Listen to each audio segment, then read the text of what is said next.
இன்றைய இறைவார்த்தை தொடக்க நூலில் இருந்து வாசகம்.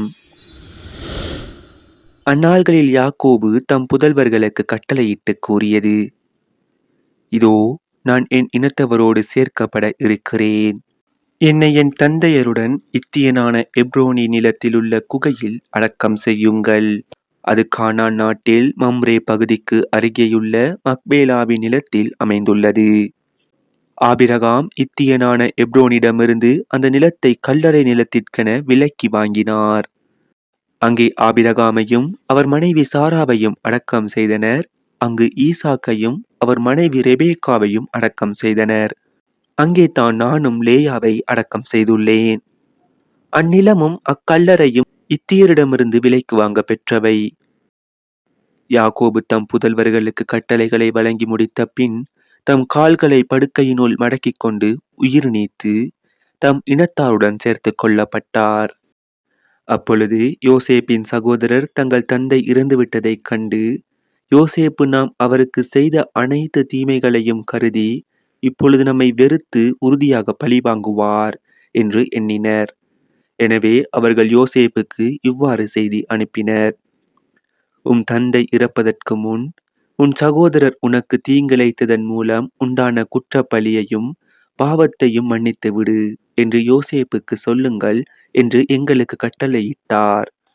ஆகவே இப்பொழுது உம் தந்தையின் கடவுளுடைய அடியார்களாகிய எங்களின் குற்றப்பழியை மன்னித்தரலும். அவர்கள் இதை தம்மிடம் அறிவித்த போது யோசேப்பு அழுதார்.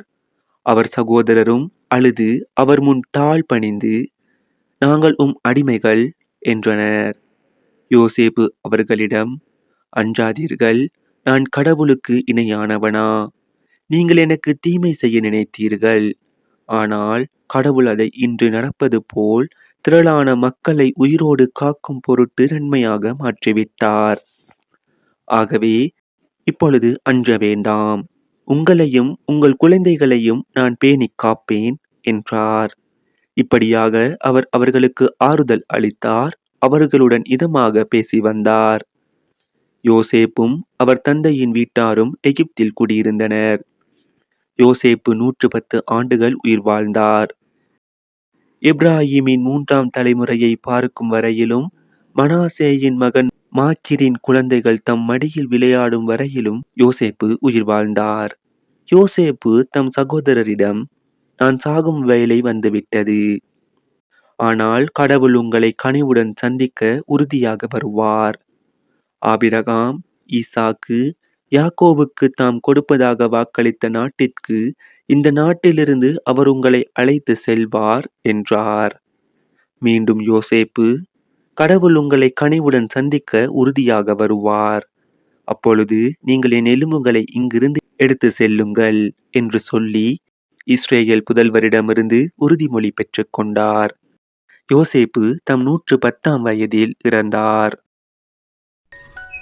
இது ஆண்டவர் வழங்கும் அருள்வாக்கு. இறைவா, உமக்கு நன்றி. இன்றைய தினத்துக்கு உரிய நற்செய்தி வாசகம். மத்தேயு எழுதிய தூய நற்செய்தியில் இருந்து. அக்காலத்தில் இயேசு தம் சீடர்களை நோக்கி கூறியது: சீடர் குருவை விட பெரியவர் அல்ல, பணியாளரும் தம் தலைவரை விட பெரியவர் அல்ல. சீடர் தம் குருவை போல் ஆகட்டும், பணியாளர் தம் தலைவரை போல் ஆகட்டும். அதுவே போதும். வீட்டு தலைவரையே பெயல்செபூல் என அழைப்பவர்கள் வீட்டாரை பற்றி இன்னும் தர குறைவாக பேச மாட்டார்களா? எனவே அவர்களுக்கு அஞ்ச வேண்டாம். ஏனெனில் வெளிப்படாதவாறு மூடப்பட்டிருப்பது ஒன்றுமில்லை, அறிய முடியாதவாறு மறைந்திருப்பதும் ஒன்றுமில்லை. நான் உங்களுக்கு இருளில் சொல்வதை நீங்கள் ஒளியில் கூறுங்கள். காதோடு காதாய் கேட்பதை வீட்டின் மேல் தளத்தில் இருந்து அறிவியுங்கள். ஆன்மாவை கொல்ல இயலாமல் உடலை மட்டும் கொல்பவர்களுக்கு அஞ்ச வேண்டாம். ஆன்மாவையும் உடலையும் நரகத்தில் அழிக்க வல்லவருக்கே அஞ்சுங்கள். காசுக்கு 2 சிட்டுக்குருவிகள் விற்பதில்லையா? எனினும் அவற்றுள் ஒன்று கூட உங்கள் தந்தையின் விருப்பமின்றி தரையில் விழாது. உங்கள் தலைமுடியெல்லாம் எண்ணப்பட்டிருக்கின்றது.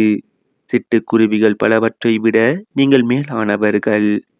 எனவே அஞ்சாதிருங்கள்.